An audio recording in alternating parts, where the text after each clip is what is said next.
think many of those challenges will be met and answered in the next 10, 11 days of competition. But what they will do is they will hopefully start some conversations.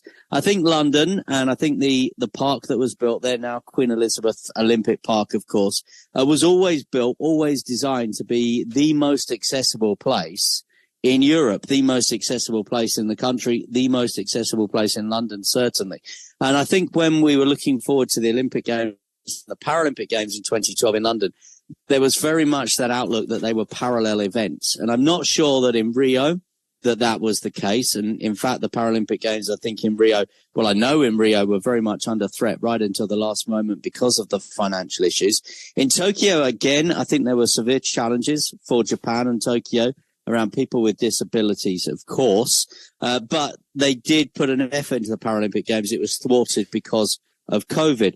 And I think here in Paris, of course, there has been the upturn in excitement and enjoyment, and there's been 2 million tickets sold, but still 500,000 tickets available for these because of the success of the Olympic Games. I think there will be that knock-on effect. And as the Parisians return home from their summer holidays in the south of France, I think some of those venues, some of those empty seats will certainly be filled up.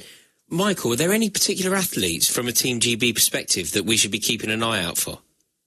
Yeah, well, I think, of course, from Paralympics GB point of view, there are athletes across so many sports because that is the thing.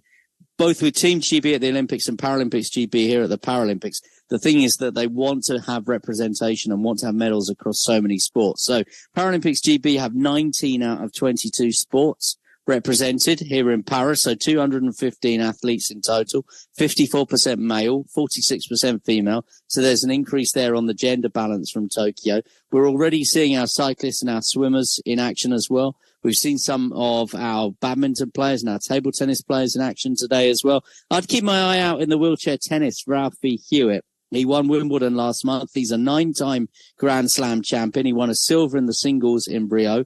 He's a 2-time double silver medalist as well, but never won a Paralympic gold medal. So he's looking for that golden slam, a career golden slam. So Alfie Hewitt would definitely be one that I would be looking out for in the wheelchair tennis. Top man, Michael. Appreciate it. Thank you very, very much. All right. TalkSport understands. This is going to come as a bit of a shocker.